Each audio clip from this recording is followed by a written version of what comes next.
Montana autumn, 1894. The fire in the hearth burns low, casting dancing shadows across the room where two people sit in the warm darkness. Ethan Blackwell, 48 years old now, his hair more silver than brown, a scar running down his right cheek from a war fought 3 decades past, pours himself another cup of coffee. Across from him, Emma Dalton watches with those careful measuring eyes that have seen too much for 17 years. She holds her cup of cocoa in both hands, steam rising between them like the ghosts of memories about to be spoken aloud. You asked me why I never talk about the autumn of 1884. Ethan says, his voice carrying the weight of a decade. The year your mother found me, the year everything changed. Emma nods, waiting. She has learned patience in her 17 years, learned that some stories cannot be rushed. You're old enough now, he continues, old enough to know the truth, not the fairy tale your mother and I tell at dinner parties. The real story, the one with blood in it. He sets down his cup, looks into the fire, as if reading the past in the flames. It all started with a letter, he says, a letter from a dead man. The fire crackles. Outside, wind moves through the Montana grasslands the way it always has, indifferent to human struggles, indifferent to pain. Ethan closes his eyes, and when he opens them again, he is no longer 48. He is 38, standing on a hillside holding an envelope with a broken seal. The story begins. September 1884. The wind moved through the grasslands like a living thing, bending the yellowed stems in waves that rolled toward distant mountains. The sky held that particular blue that only existed in high country, deep and endless, a color that made a man feel small against the vastness of creation. Ethan Blackwell stood alone on a hillside that had no name on any map. 3 graves marked the earth here, protected by a circle of river stones he had carried up himself one at a time over the course of 3 years. His father dead 9 years now, his mother gone 6, and the newest still raw despite 3 years of weather, bearing a simple wooden cross and a name carved with more care than skill. Daniel Isaiah Blackwell, born 1853, died 1881, beloved brother. The inscription said nothing about how he died, nothing about the questions that remained unanswered, nothing about the letter that sat in Ethan's vest pocket right now, unopened for 3 years. The wax seal still intact, Daniel's handwriting on the envelope in ink that had faded to the color of old blood. Ethan did not believe in ghosts, but standing here in the failing afternoon light, he could almost see his brother. 28 years old and laughing about something, probably something stupid, probably something that made no sense to anyone but himself. Daniel had always found humor in places where Ethan could find only work and worry. The wind picked up cold with the promise of winter. Ethan pulled his coat tighter. He had not meant to come here today. He had been tracking an elk that had been hit by someone's poorly aimed shot, following the blood trail east into the foothills, where his land stretched into wilderness that saw no human passage for months at a time. The elk had given him the slip somewhere around Widow Creek, and instead of heading home before dark, Ethan had kept walking. Walking until his feet brought him here, to this hillside, to this grave, to this conversation he had been having with a dead man for 3 years. Your turn to talk, Dan, Ethan said to the wooden cross. I've been doing all the talking for too damn long. The cross said nothing. Crosses never did. That was the problem with the dead. They kept their secrets better than the living ever could. Ethan reached into his vest pocket. His fingers found the letter, pulled it out. The envelope was soft now from being carried, the paper thin from being handled during moments like this. Moments when Ethan almost convinced himself to break the seal. Daniel had given it to him the morning before the accident, had pressed it into Ethan's hand with an expression that Ethan had not understood then and understood less now. If something happens to me, Daniel had said, read this. Nothing's going to happen to you, Ethan had replied. You're too stubborn to die. Daniel had smiled that sad smile that Ethan would remember forever. Just read it, promise me. I promise. But Ethan had not read it, not when the sheriff came to tell him about the accident, not when they buried Daniel on this hillside, not in the 3 years since, because reading the letter would make it real, would force Ethan to accept that Daniel had known something was going to happen, had prepared for his own death. And if Daniel had known, then it was not an accident. And if it was not an accident, then everything the sheriff said was a lie. And if everything was a lie, then Ethan had been living in a comfortable fiction for 3 years while his brother's murderers walked free. The wind shifted, bringing a smell that did not belong. Wood smoke, old smoke, the cold ash smell of a campfire that had burned out hours ago. Ethan turned, scanning the tree line below. Nothing moved, but the smell was there, faint but distinct, coming from somewhere to the east. He looked back at Daniel's grave, at the letter in his hand. Made a decision he had made 100 times before. Not today, Dan. Not yet. Ethan put the letter back in his pocket, turned away from the grave, started down the hill toward the source of the smoke. Following his instincts the way he had learned to do during the war, when smelling smoke in the wrong place at the wrong time could mean the difference between living and dying. The sun was setting behind him, throwing his shadow long across the ground. Ethan did not look back. He had said everything there was to say to that grave, and the grave had said nothing in return. Same as always. The trees closed around him as he moved into the forest. Douglas fir and lodgepole pine, thick enough to block the dying sunlight, old enough to make no sound as he passed. Ethan had walked these woods since boyhood, knew every game trail, every water source, every place where the land opened up or closed in. This part of his property saw no visitors. Too far from the ranch house. Too far from anything. A man could hide here for months and never be found if he knew what he was doing. The smoke smell grew stronger. Ethan slowed, moved more carefully now, placing each foot with deliberate silence. His hand went to the rifle he carried, not drawing it but ready. In Montana territory, you did not approach another man's camp without announcing yourself. But something in Ethan's gut said this was not a prospector or a hunter. This was something else. He saw the signs before he saw the camp itself. A piece of cloth caught on a branch, faded blue cotton, torn into a strip. Boot prints in the soft earth near a spring. Small prints, a woman's size or a child's. The ash remnants of a cook fire built in a hole to hide the flames. These were not the signs of someone passing through. These were the signs of someone hiding. Ethan stopped, listened, heard nothing but wind and the distant call of a hawk. But the camp was close now. He could feel it, the way a man feels eyes on his back. Then he heard the singing, soft, barely there.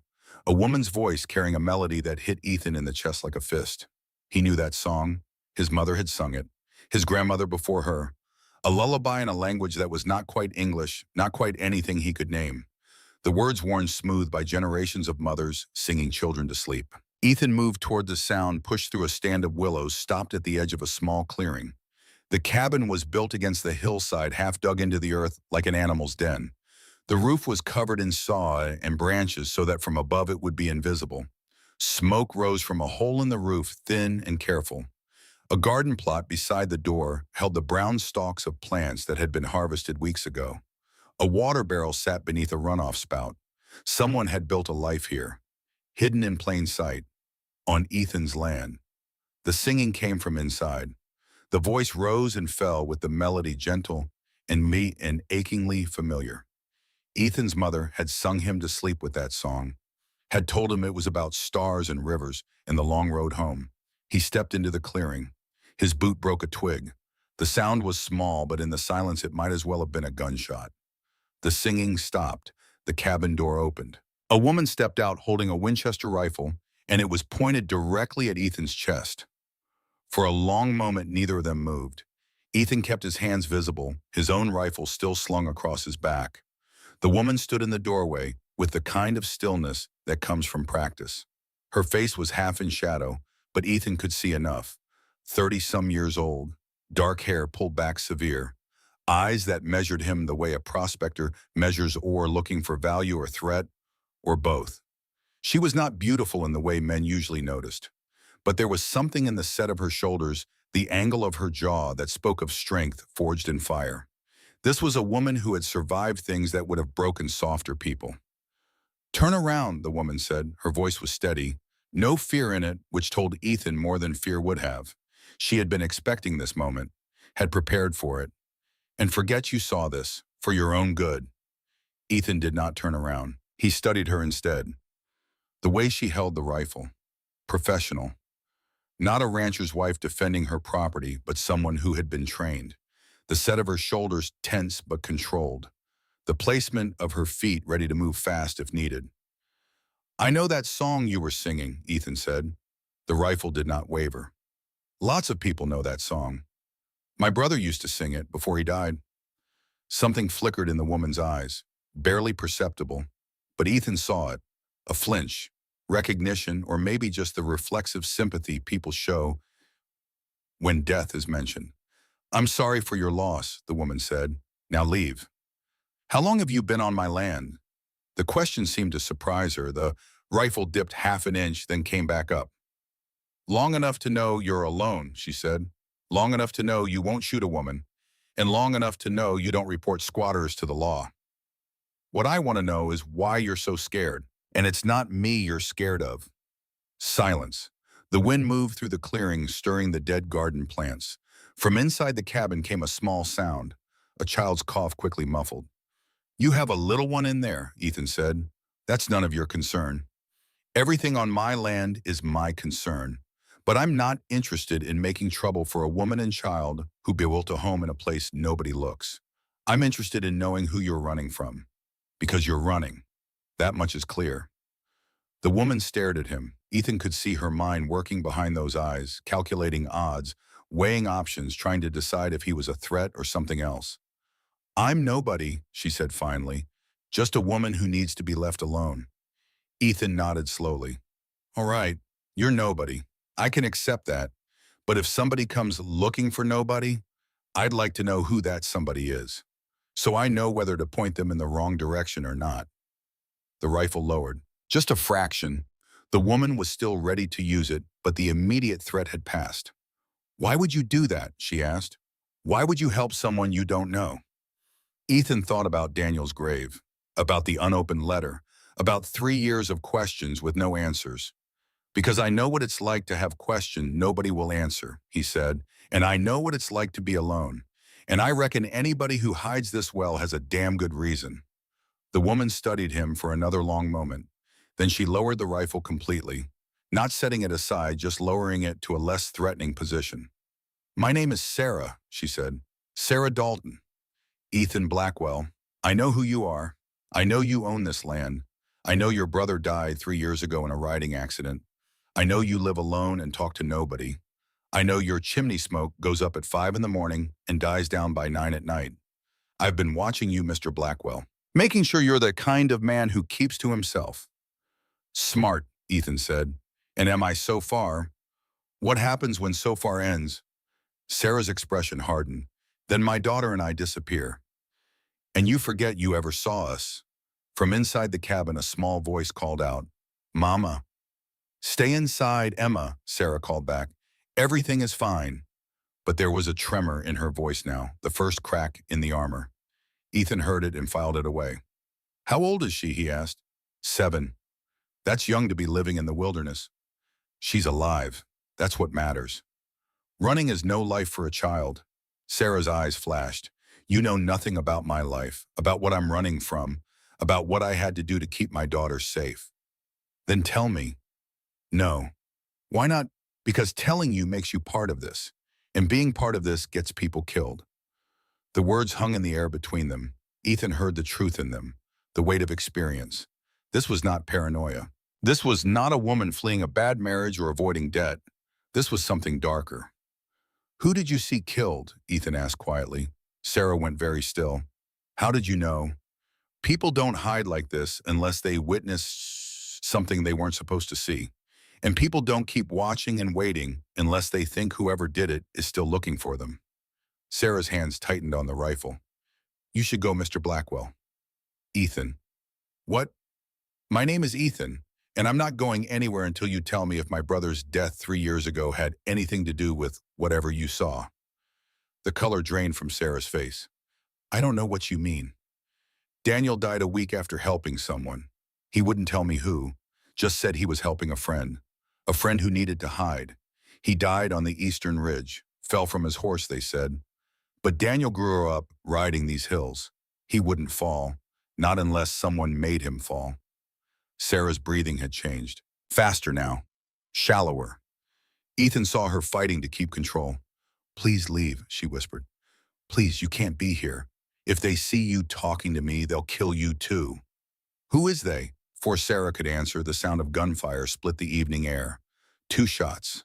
Close. Too close from the direction Ethan had come. Sarah spun toward the sound rifle coming up. Get inside, she hissed at Ethan. Now! I'm not leaving you out here. 2 figures crashed through the brush at the far end of the clearing.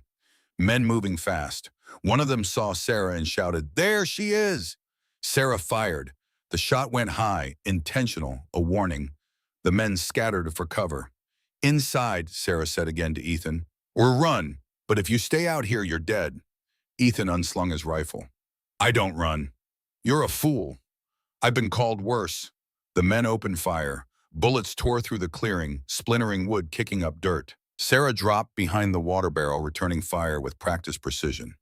Ethan took cover behind a tree, trying to get a sight line on the shooters. Who are they? Ethan shouted. People who want me dead, Sarah shouted back. That narrows it down. Sarah fired twice more. One of the men yelped. Hit.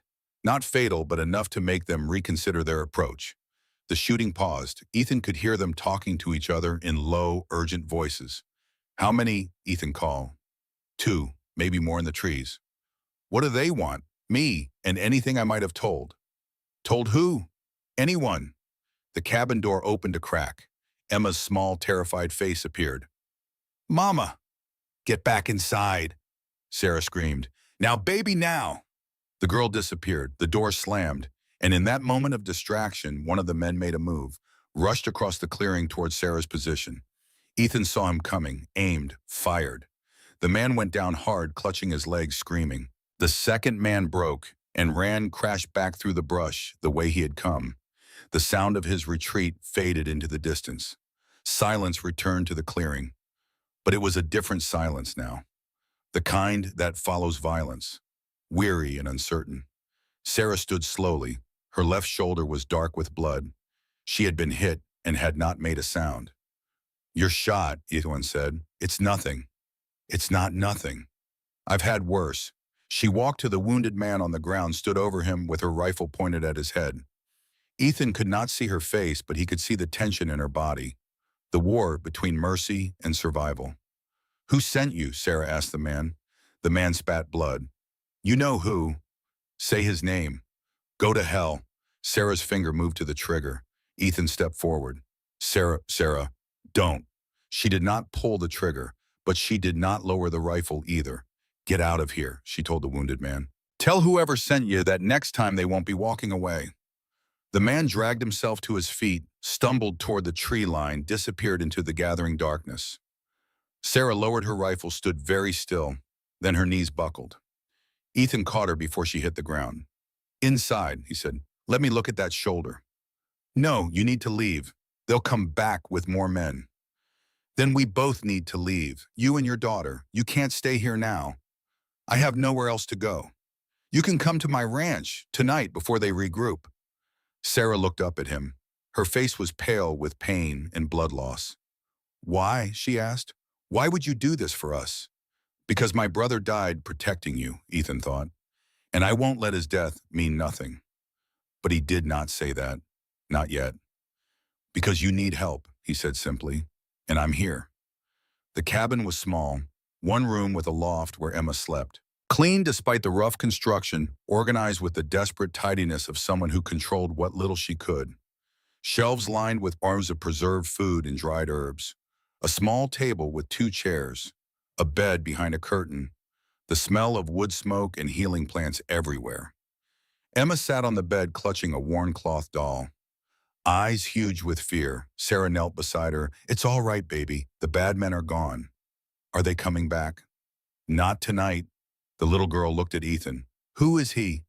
A friend. His name is Ethan. Is he going to help us? Yes, Sarah said. He's going to help us. Ethan set his rifle by the door, moved to the table where Sarah was pulling out bandages and a jar of some kind of salve. Let me see the wound, he said. Sarah peeled back her shirt. The bullet had grazed her shoulder deep enough to bleed badly, but not deep enough to do permanent damage. Ethan cleaned it with water from a pot on the stove. Sarah did not make a sound, but her breathing went ragged and her hands gripped the table edge until her knuckles went white. You've done this before, Sarah said through gritted teeth. Field medic during the war. Saw a lot worse than this. That doesn't make it hurt less. No, but it means I know what I'm doing. Ethan applied the salve, some kind of herb mixture. It smelled like the forest after rain. Then he bandaged the wound with strips of clean cloth Sarah handed him. His hands were steady. They had always been steady when it mattered. When he finished, Sarah leaned back against the wall exhausted. Her face was gray, but her eyes were clear. "Thank you," she said. "Tell me what happened 3 years ago." Sarah looked at Emma. "Baby, go up to the loft. Read your book." "But Mama?" "Now, Emma." The little girl climbed the ladder to the loft. Ethan heard her moving around up there, settling in. The sounds of a child trying to be brave when everything was terrifying.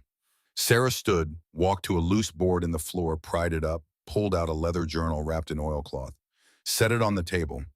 "This is what they want," she said. "This is why they killed 12 men. This is why they killed your brother. This is why they will kill me and my daughter if they find us." Ethan looked at the journal. "What is it?" "Evidence. Proof of the biggest theft in Montana Territory history. Proof of murder. Proof of conspiracy that reaches all the way to Helena." Sarah sat down heavily, opened the journal. The pages were filled with neat handwriting, numbers, dates, names. "My husband Thomas worked at Copper Ridge Mine," Sarah said. "He was the assistant foreman, kept the books, logged the ore yields. He was good with numbers, honest. Too honest." She turned a page, pointed to a column of figures. 3 years ago, Thomas discovered a discrepancy. The mine was producing twice as much gold as the official reports showed. Someone was skimming, not small amounts, millions of dollars over 2 years. Who? Sarah turned more pages, showed Ethan a list of names. Thomas Whitfield, Frank Harris, Judge Callahan, and at the top, Senator Harrison Ashford. Ethan stared at the names. "These are powerful men." "These are murderers," Sarah said. Thomas confronted Whitfield, told him he was going to report it. Whitfield promised to fix it, said it was just accounting errors, promised bonuses for Thomas and the other men if they kept quiet while he straightened things out. And a week later, the mine collapsed. All 12 men on the night shift trapped inside. Killed instantly, they said. Tragic accident. Cave-in. Sarah's voice had gone flat, the same tone people use when recounting trauma, when emotion would break them. "But I was there that night," she continued. "I brought Thomas dinner. I don't usually, but it was his birthday. I wanted to surprise him." She stopped, swallowed hard. "I was outside the mine entrance when I heard the argument. Thomas and Whitfield. Thomas was shouting about the books, about going to the territorial marshal. Whitfield was calm, too calm. He said Thomas was making a mistake, that mistakes had consequences." Sarah's hands were shaking now. She pressed them flat against the table. Then Whitfield gave an order. "Seal it." And I watched. I watched 6 men set dynamite at the mine entrance. Not inside where a collapse would happen. Outside. I watched them blow the entrance while 12 men were still working inside. Tears were running down Sarah's face now, but her voice never broke. I heard the explosion. I heard the screaming. Ethan felt something cold settle in his chest. "What did you do?" "I ran. Took Emma and ran. Made it 3 miles before I realized I still had Thomas's journal. He had left it in the dinner basket. All the evidence, all the proof." "What did you do then?" "I hid. Found a cave. Stayed there 2 days. Then I heard the town was looking for me, saying I had gone mad with grief, saying I was accusing good men of murder, saying I was dangerous. They turned the whole town against you. They owned the whole town, Ethan, the sheriff, the judge, the newspaper, everyone with power, everyone who could have helped me was either bought or scared." "How did Daniel get involved?" Sarah looked at Ethan, and in her eyes he saw the truth before she spoke it. "I found my way to your land. I was desperate, starving. Emma was sick. I didn't know what else to do. Daniel found us near Widow Creek, brought us food, medicine, helped me build this cabin." "Did he know about the journal?" Sarah nodded. "I told him everything. He said he would help me get to someone who could be trusted, someone outside Stillwater. He was working on a plan. And then he died." "Yes, 1 week after I told him. Fell from his horse, they said. But I know better. I know they killed him for helping me." Ethan stood, walked to the door, looked out at the darkness. His mind was reeling, but his body was calm. The same cold clarity he had felt during the war, when men were shooting at him and decisions had to be made fast. They know you're here now, he said. Yes. They'll come back. Yes. Then we leave tonight. Pack what you need. You and Emma come to my ranch. For how long?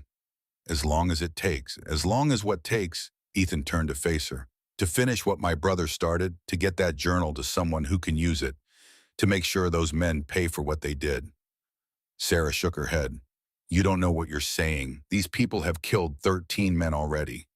They won't hesitate to kill one more rancher who gets in their way. I'm not just one more rancher. I'm the brother of a murdered man, and I'm done pretending his death was an accident.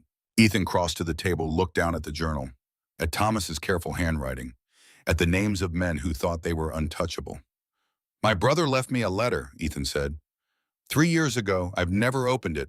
I've been too afraid of what it might say. But I think I know now. I think he knew they would kill him, and I think he wanted me to finish what he couldn't. Sarah reached out, put her hand on Ethan's arm. I can't ask you to do this. You're not asking. I'm choosing. They will kill you. Maybe, but they already killed my brother, and they're trying to kill you. And I'm tired of good people dying while evil men walk free. Silence filled the cabin. Above them, Emma had gone quiet, probably listening, probably hearing every word. Sarah stood. All right, we'll come with you, but only because staying here will get us killed, not because I think you can win against these people. I don't need to win, Ethan said. I just need to survive long enough to get that journal to someone who can. And who is that someone? I don't know yet, but I'll figure it out. Sarah looked at him for a long moment. Then she nodded, started gathering things, clothes, food. The journal went back into the oilcloth into a pack she slung over her good shoulder. Emma, Sarah called, come down. We're leaving. The little girl climbed down from the loft. She had her doll and a small bundle of her own belongings. She looked at Ethan with eyes that were far too old for 7 years. Are you really going to help us? She asked. Yes. Promise. I promise. Mama says promises from strangers are just pretty lies. Then I reckon I'll have to stop being a stranger. Emma studied him. Then she held out her hand. Ethan shook it, small fingers in his large, rough palm, a handshake like a contract. They left the cabin as darkness fell complete. Sarah took one last look at the place that had been home for 3 years. Then she turned her back on it and followed Ethan into the forest. The walk to the ranch took an hour. Ethan led them by paths he knew in the dark. Sarah moved silently despite her wounded shoulder. Emma walked between them, holding her mother's hand, never making a sound. The child had learned to be quiet, had learned that survival sometimes meant silence. They emerged from the trees just as the moon rose. The ranch house sat in a small valley, lamplight glowing warm in the windows. Ethan realized he had left lamps burning when he went out that morning. The house looked lived in, welcoming. He had not seen it that way in 3 years. Is that your home? Emma whispered. Yes. It's big. It's empty. They crossed the yard. Ethan opened the door, stood aside to let Sarah and Emma enter first. They stepped into warmth and light and the smell of dust and old wood and a life lived alone. You can take the 2 rooms upstairs, Ethan said. I'll sleep down here. We can't take your rooms. They've been empty for years, might as well get used. Sarah looked around at the kitchen, the table set for one, the single chair by the fireplace, the overwhelming loneliness of a house built for a family and occupied by a ghost. Thank you, she said quietly. You're welcome. Emma yawned huge. Her eyes were dropping despite her best efforts to stay awake. Sarah picked her up, carried her toward the stairs. The girl was asleep before they reached the landing. Ethan stood in his empty kitchen and listened to the sounds of other people in his house. Footsteps above, the creak of a bed, a mother's soft voice singing that lullaby, the sounds of life where there had been only silence. He pulled Daniel's letter from his pocket, looked at it in the lamplight. The seal was still intact, the paper still soft from being carried. Not tonight, Dan, Ethan said, but soon. He set the letter on the table, went to the window, looked out at the darkness. Somewhere out there, men were planning, plotting, coming for Sarah and the journal and anyone who tried to help her. Let them come, Ethan thought. Let them come and find out what happens when they try to kill everyone a man has left to care about. He was still standing at the window when the sound of horses reached him. Two riders coming fast up the road from town. Ethan moved to the door, hand on his rifle, waiting. The riders pulled up in front of the house. Ethan recognized Deputy Frank Harris immediately. The other man took longer. Tall, well-dressed. The kind of confidence that came from power and the certainty that consequences were for other people. Marcus Whitfield. Ethan stepped onto the porch, kept his hands visible, kept his rifle within easy reach. "Deputy," he said, "what brings you out this late?" Harris touched his hat. "Evening, Blackwell. Sorry to trouble you. We heard there was some shooting up in the foothills. Wanted to make sure everything was all right on your property." "Everything's fine," Whitfield urged his horse forward. "We're looking for someone," he said. His voice was smooth, educated, dangerous in its pleasantness. "A woman, Sarah Dalton, witness to a mining accident 3 years back. Needs to answer some questions." Ethan met his eyes. "Haven't seen any woman, just me and my land." Whitfield smiled. It did not reach his eyes. "Funny, your brother Daniel said the same thing 3 years ago, right before his accident." The words hung in the air. A threat, a confession, a challenge. Ethan's hand moved toward his rifle. Harris's hand went to his sidearm. For a moment, violence balanced on a knife edge. Then Whitfield raised a hand. "Easy, gentlemen. We're all civilized men here. No need for unpleasantness." He turned his horse, looked back at Ethan. "If you do see Mrs. Dalton, Mr. Blackwell, you tell her we just want to talk. Clear up some misunderstandings. No trouble, no harm. And if I don't see her, then I reckon we'll keep looking, and we'll find her eventually. We always do." Whitfield rode off. Harris hesitated, looked at Ethan with something that might have been sympathy or warning or both. "Be careful, Blackwell," Harris said quietly. "Some battles aren't worth fighting." Then he followed Whitfield into the darkness. Ethan stood on his porch and watched them disappear. Behind him, he heard the soft creak of a floorboard. Turned to see Sarah standing in the doorway. She had heard everything. "They know I'm here," she said. "They suspect. That's enough for them." "Then what do we do?" "Tomorrow I ride to town. Talk to Owen McBride. He lost a brother in that mine. He'll help." Sarah shook her head. "You still think people can be trusted?" "Some people can. And when you find out you're wrong, then I'll have been wrong. But I'd rather be wrong trusting people than right trusting nobody." Sarah looked at him, really looked at him, seeing past the quiet rancher to something else underneath. Something that maybe she recognized because she carried it too. The stubborn refusal to let evil win just because it was easier. "Your brother was like you," she said, gentle until he needed to be hard.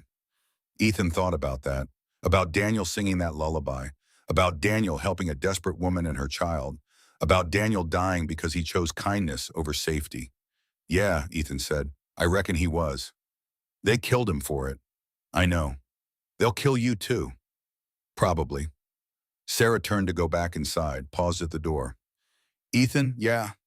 When this is over, if we survive, remind me to tell you that you're a good man. When this is over, you can tell me yourself." She went inside. Ethan stayed on the porch a while longer.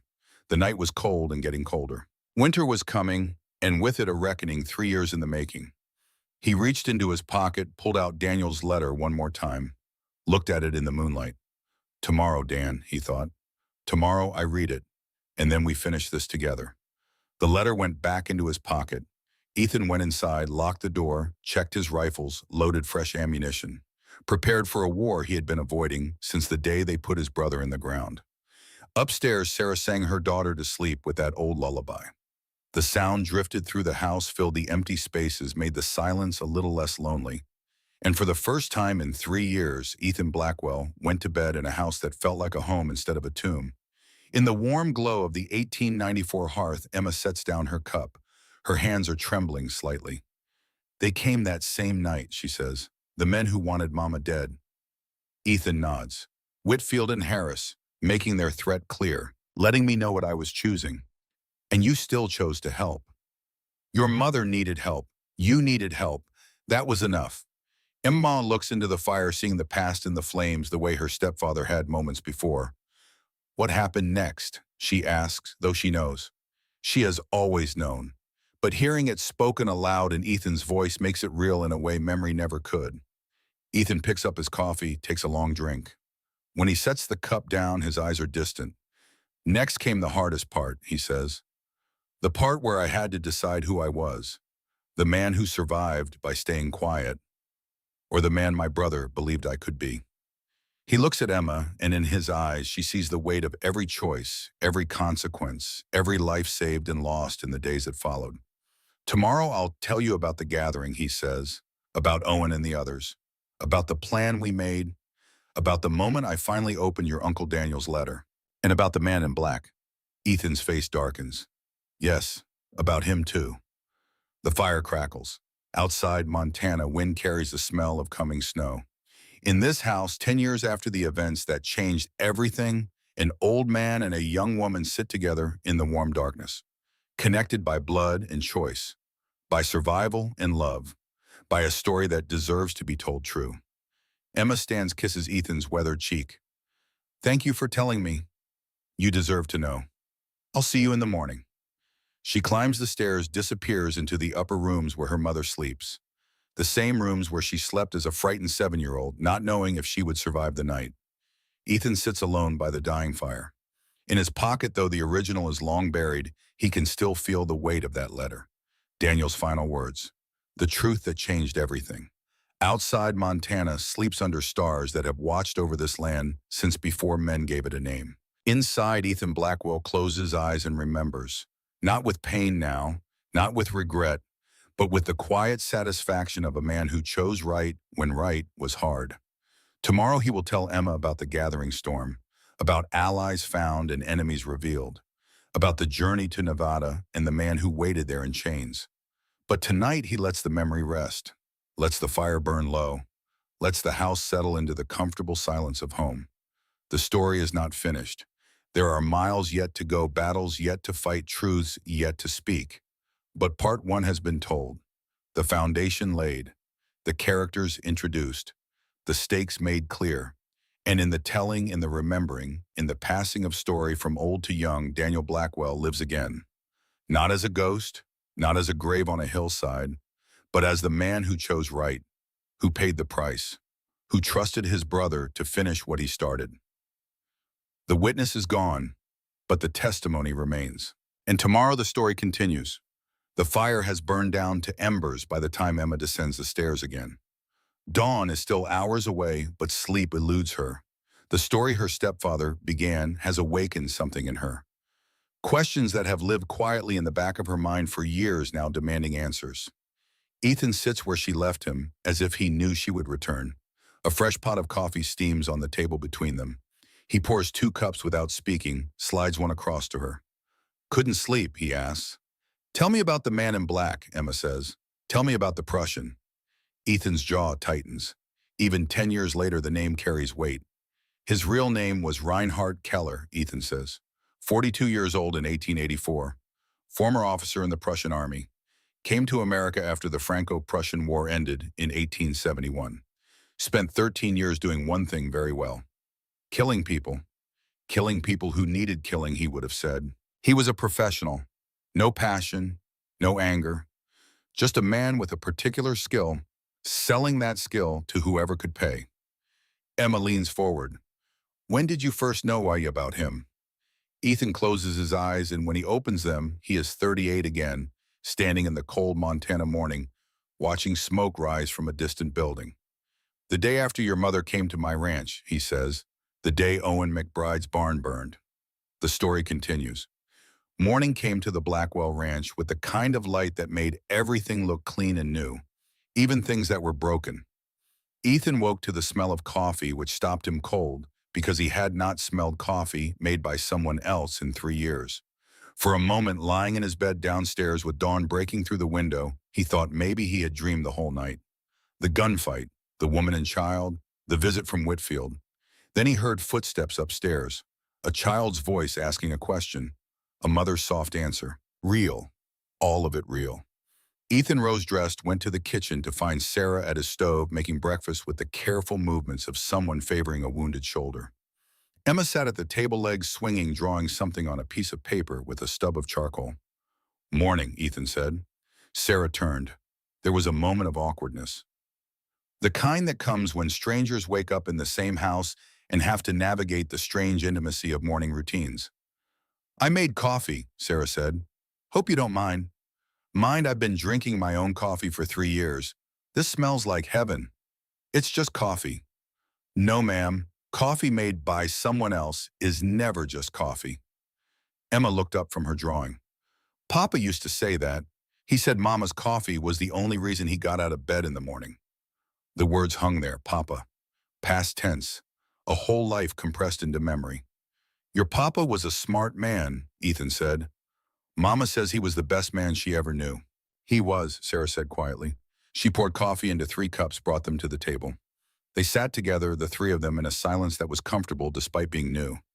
Ethan drank his coffee. It was good. Better than good. The kind of good that comes from practice and care and the small grace of someone who knows how to make ordinary things matter. Emma pushed her drawing across the table. I made this for you, Bao. Ethan looked down. A house, trees, horses, all rendered in simple charcoal lines, but with a child's earnest precision. That's beautiful, he said. It's your ranch. So you remember what it looks like, in case we have to leave and you forget. The casual assumption of impermanence struck Ethan harder than any bullet. This child, 7 years old, had learned that nothing lasts. That safety is temporary. That home is wherever you are until you have to run again. I won't forget, Ethan said, but I'll keep this anyway, to remember that you were here. Emma smiled. It transformed her face, made her look her age for the first time. Sarah watched this exchange with something unreadable in her eyes. Gratitude, maybe, or fear, or the dangerous beginning of hope. What's your plan? Sarah asked, breaking the moment. Ride to town, talk to Owen McBride, see what he knows, see if he'll help. And if he won't, then I find someone who will. Sarah set down her cup. You're walking into danger. I walked into danger the moment I found your cabin. You could still walk away, take us to the next county, leave us there, go back to your life. Ethan looked at Emma, watching him with those measuring, careful eyes. The way children measure adults when trust is a luxury they cannot afford. No, ma'am, Ethan said. I couldn't. Why not? Because walking away is what good men do when they're afraid, and I've been afraid long enough. He stood, put on his coat, checked his rifle. Sarah watched him with an expression he could not read. Be careful, she said. Always am. Liar. Maybe, but I'm your liar now. Something passed between them. Not spoken, just there. The beginning of something that neither of them was ready to name. Ethan rode out as the sun cleared the eastern mountains. The road to Stillwater was 8 miles of rutted dirt that wound through grassland and scattered stands of timber. He knew every bend, every creek crossing, every place where the road opened up to views that could break your heart with their beauty.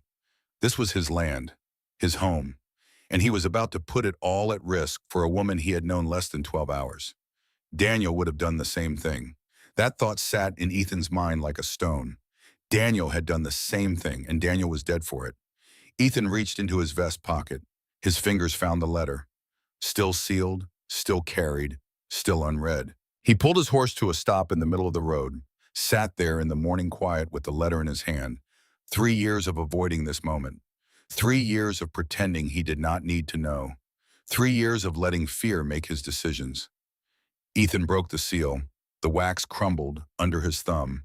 The paper unfolded with the soft crackle of old parchment. Daniel's handwriting covered both sides of the page, cramped and hurried, written by someone who knew time was short. Brother, the letter began. If you're reading this, I'm dead. I'm sorry. Sorry for leaving you alone.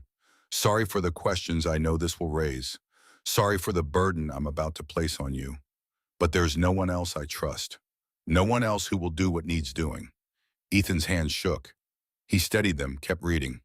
6 days ago, I found a woman and child hiding near Widow Creek. Sarah Dalton and her daughter Emma. Sarah witnessed a massacre at Copper Ridge Mine. 12 men murdered, including her husband, made to look like a mining accident. She has evidence. A journal kept by her husband that proves theft and conspiracy reaching to the highest levels of territorial government. I've been helping her, building a cabin where she can hide, bringing supplies, trying to find someone in Helena who can be trusted with the evidence, but I'm running out of time. The men behind the massacre know someone helped Sarah escape. They're watching, waiting, and I think they know it was me. If something happens to me, protect them. Get the journal to someone who can use it. Don't trust the law in Stillwater. Don't trust the judge. Don't trust anyone who's lived here longer than 5 years. The corruption runs deep. I know you'll want to avenge me. I know you. I know how you think. But this is bigger than revenge. This is about justice, about making sure those 12 men didn't die for nothing, about making sure Sarah and Emma can live without fear. Be careful, be smart, and know that I love you. You're the best brother a man could ask for. Finish what I started. Make it mean something. Daniel Ethan read the letter twice, then a third time, each word settling into him like a nail being driven.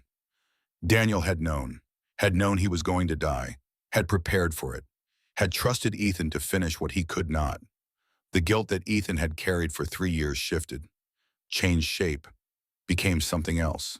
Not guilt, purpose. He folded the letter carefully, put it back in his pocket, urged his horse forward, rode towards Stillwater with a clarity he had not felt since before the war. Daniel had died protecting the innocent, died doing what was right. And if Ethan died doing the same, then at least he would die for something that mattered. The town came into view around mid-morning. Stillwater was not much to look at.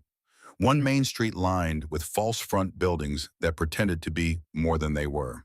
General store, saloon, livery stable, territorial office, church at the far end like an afterthought. Maybe 300 people on a good day. The kind of town where everyone knew everyone else's business and secrets were currency more valuable than gold. Ethan rode straight to the livery. Owen McBride was in the yard shoeing a horse, his broad back bent to the work. He looked up when Ethan dismounted. His face showed surprise then caution. Blackwell, didn't expect to see you in town. Need to talk to you, Owen, private. About what? About your brother, about how he really died. Owen's expression went carefully blank. My brother died in a mining accident 3 years ago. Whole town knows that. Whole town knows what they were told. I'm here to tell you the truth. They moved into the stable. Owen closed the doors. The smell of horses and hay and old leather surrounded them. Light came through cracks in the walls in dusty beams. Talk, Owen said. Ethan told him everything. The cabin, Sarah, the journal, the massacre, Daniel's letter. When he finished, Owen sat down heavily on a hay bale. His face had gone gray. Jesus, he whispered. Jesus Christ. Did you suspect? I knew something was wrong. The mine collapse happened too clean, too complete. No survivors, no bodies recovered. The company sealed the entrance within 3 days, said it was too dangerous to dig them out. My brother and 11 other men left in there like they were nothing. Did you question it? I tried. Went to Deputy Harris. He said there'd be an investigation. There never was. Went to Judge Callahan. He said these things happen. Went to the territorial office. They said case closed. Owen looked up at Ethan with eyes that held 3 years of buried rage. I knew in my gut, I knew. But I had no proof, no witnesses, nothing but a feeling that wouldn't go away. And then Sarah Dalton disappeared, and the town said she'd gone mad with grief. Said she was making accusations she couldn't prove. I wanted to believe her. God, I wanted to, but everyone said she was crazy. Everyone said leave it alone. She wasn't crazy. She was right. And they killed your brother for helping her. Yes. Owen stood paced the length of the stable. His hands opened and closed like he was fighting an invisible enemy. What do you need? He asked. Names, anyone else in town who might have suspected. Anyone who lost someone in that mine and never believed the official story. There are a few families, mostly keep to themselves now, afraid to speak up. Can you reach them quietly? I can try. What are you planning? I don't know yet, but I need people I can trust. People who want the truth more than they fear the consequences. Owen nodded slowly. Give me 2 days. I'll talk to people. See who's willing to stand. 2 days might be too long. Whitfield knows Sarah's at my ranch. He'll move soon. Then we move sooner. Tonight, I know a place we can meet. Old church on the edge of town. Abandoned for years, nobody goes there. What time? Midnight, I'll bring whoever I can. Ethan extended his hand. Owen took it, the handshake of men making a pact that might get them killed. One more thing, Ethan said. You have a spare rifle I can borrow. Planning a war. Planning to survive one. Owen went to a locked cabinet, pulled out a Winchester, handed it to Ethan with a box of ammunition. This was my brother's. He'd want you to have it. Ethan took the rifle, felt the weight of it, the responsibility. I'll bring it back. Just make sure you bring yourself back too. Ethan left the stable through the back door. Did not want to be seen in town longer than necessary. He was halfway to his horse when a woman's voice stopped him. Mr. Blackwell. He turned. A woman stood in the shadow of the building. 50-some, well-dressed, the kind of woman who carried authority the way other women carried parasols. Catherine Prescott, the mayor's wife, the woman Sarah had described as the most dangerous person in Stillwater. Mrs. Prescott. She moved closer. Her face was drawn, tired, like someone who had not slept well in a very long time. I need to speak with you, alone. I'm afraid I don't have time for conversation, ma'am. This isn't conversation. This is a warning, and possibly a plea. Ethan studied her, looking for the trap, the angle, finding instead something unexpected. Desperation. All right, talk. Catherine glanced around, made sure they were alone. When she spoke, her voice was low, urgent. I know Sarah Dalton is at your ranch. I know she has the journal. I know what you're planning. Ethan's hand moved toward his rifle. Catherine raised her hands. I'm not here to threaten you. I'm here to beg you. Beg me for what? To give them the journal, please, before more people die. Why would I do that? Because they have my son. The words came out broken. A mother's pain too large for her body to contain. Ethan froze. Your son is dead, has been dead for 12 years. That's what they made everyone believe. But he's alive. They've been holding him all this time, moving him from place to place, keeping him alive as leverage, as insurance, as my chain. Catherine's voice cracked. She steadied it with visible effort. My son James was a mine engineer. He worked at Copper Ridge. He discovered the theft before Thomas Dalton did. Tried to report it. Whitfield and Ashford took him. Told me he'd die if I didn't do exactly what they said. So I did. For 12 years, I've done everything they asked. Turned the town against Sarah. Filed petitions. Spread lies. Destroyed lives. All to keep my son alive. Why are you telling me this? Because they want the journal, and they'll trade my son for it. One life for evidence that might not even be enough to convict them. That's the deal, and you want me to take it. Catherine's eyes were wet, but no tears fell. I want you to understand what you're risking. They will kill everyone you care about, everyone who helps you. Your ranch will burn. Sarah will die. Her daughter will die. You will die, all for justice that might never come. She paused, let the words settle. Is it worth it? She asked. Is justice worth all those lives? Ethan thought about Daniel, about the 12 miners, about Sarah walking 3 miles in the dark with bleeding feet and a terrified child, about all the people who had already died for the truth. Yes, he said, it's worth it. Because if we let evil win because we're afraid, then we've already lost everything that matters. Even if an innocent boy dies, he's not a boy anymore. He's a man, and he's been living in hell for 12 years. You think he wants to be the reason more people suffer?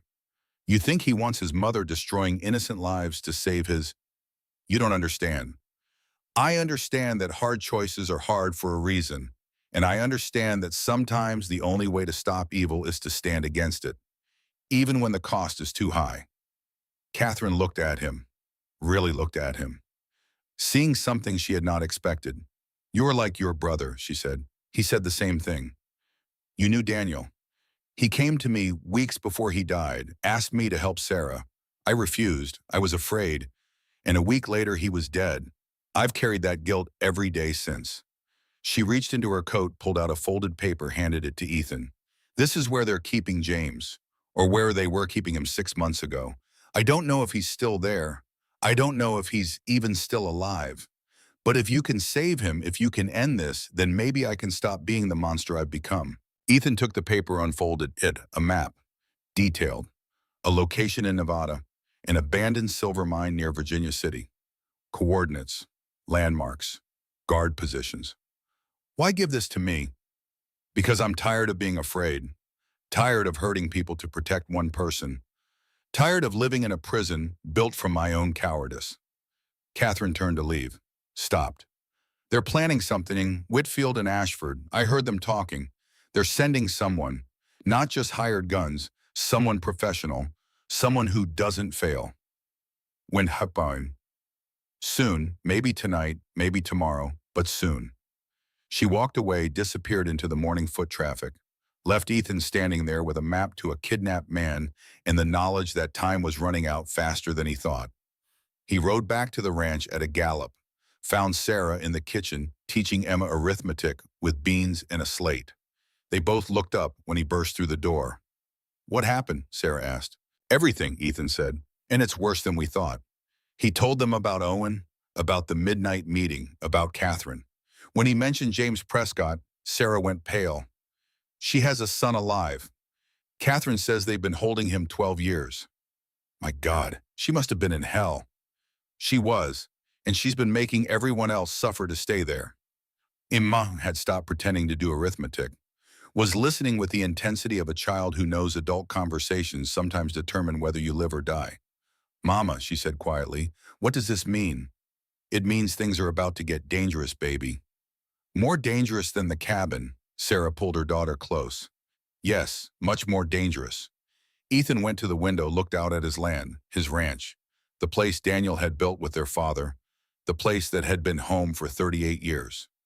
"We need to prepare," he said. "They're sending someone, a professional." Catherine said, "He doesn't fail.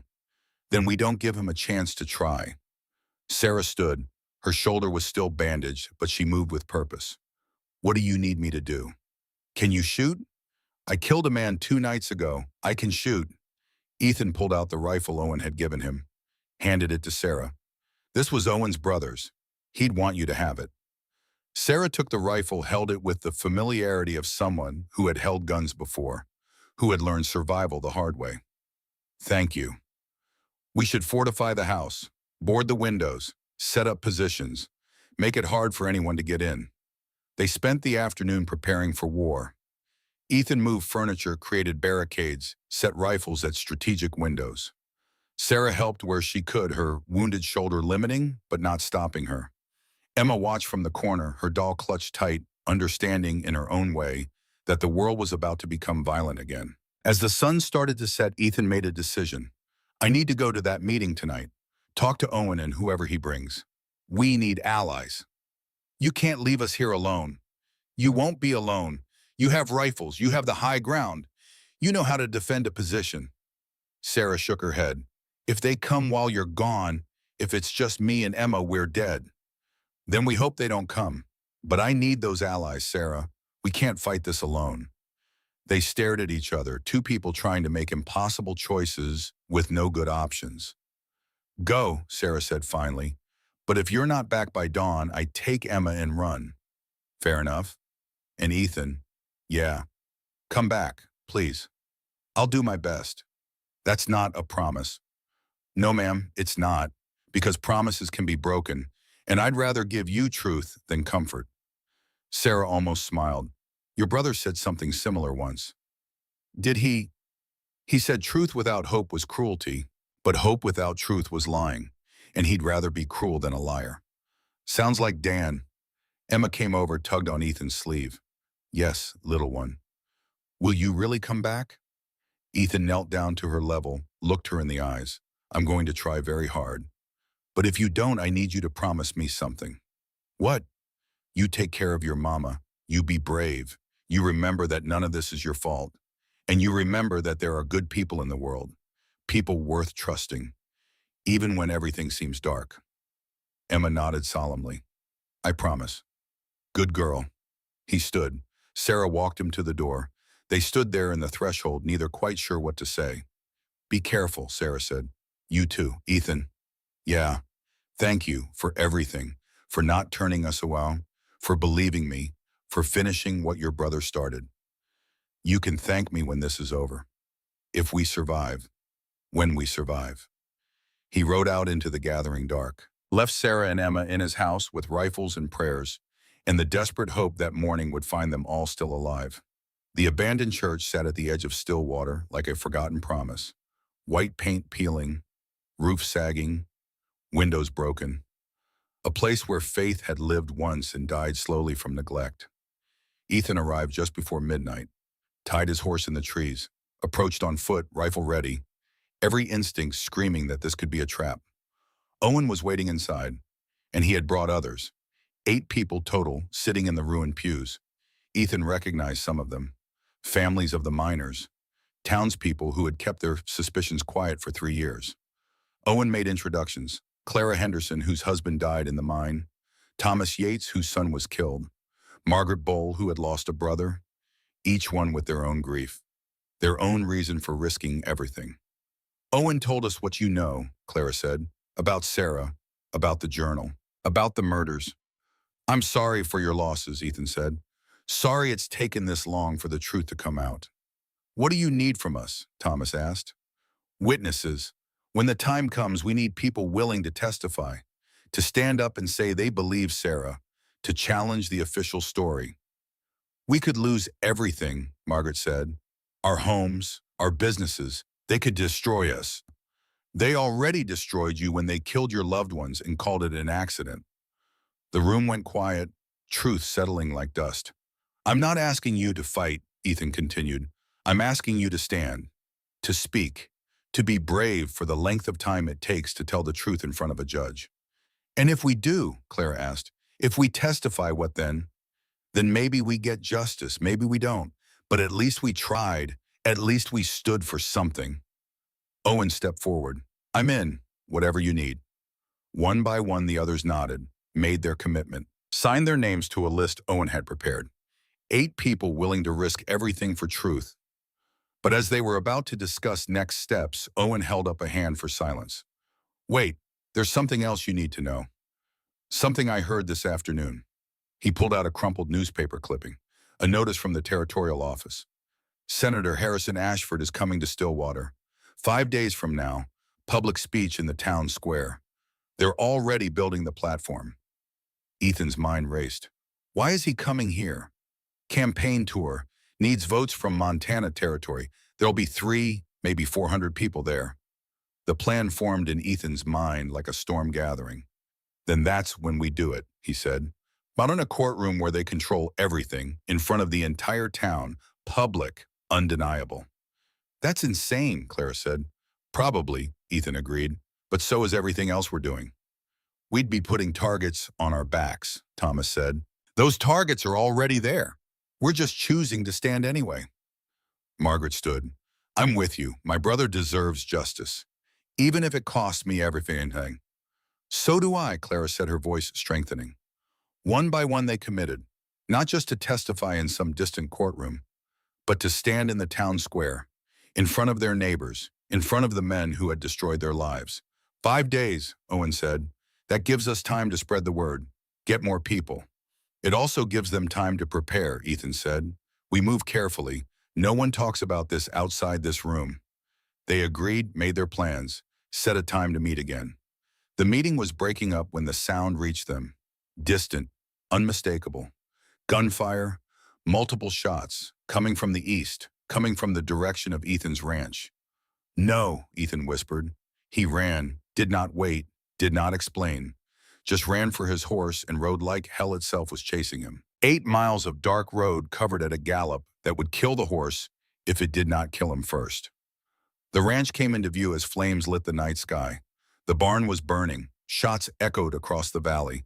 Ethan could see muzzle flashes from the house. Sarah was still fighting. He rode straight into the yard, dismounted, while the horse was still moving, dove behind the water trough as bullets kicked up dirt around him. There were 5 men, no 6, spreading out, using the burning barn for cover. Professional, coordinated. This was not hired thugs. This was what Catherine had warned about. Ethan fired, caught one man in the shoulder. The man went down. The others scattered, found new cover, returned fire with a discipline that spoke of military training. The house door opened. Sarah appeared. Rifle up, shot twice. Both shots found marks. Two more men down. How many? Ethan shouted. 6, maybe 7. They came from the west, set the barn on fire to draw us out. Where's Emma? Inside, under the bed. She knows to stay quiet. Another volley of shots. Glass shattered. Wood splintered. The men were closing in, using fire and darkness in superior numbers to overwhelm. Ethan moved, rolled left, came up behind a wagon, fired again, forcing them back, buying seconds. Sarah matched his rhythm, shooting from different angles, making the attackers think there were more defenders than two. But the men kept coming, professional, relentless. And Ethan realized with growing horror that they were not trying to kill him and Sarah. They were hurting them, driving them toward the house, trapping them inside so they could burn it the way they burned the barn. We need to fall back, Ethan shouted. We fall back and they trap us. We stay out here and they kill us. A new voice cut through the gunfire, cold, accented, European. Enough. The shooting stopped. A man stepped into the firelight, tall, lean, dressed in black, unarmed except for a pistol at his hip. He moved with the casual confidence of someone who had killed so many times that death held no drama. The Prussian. You are Ethan Blackwell, the man said.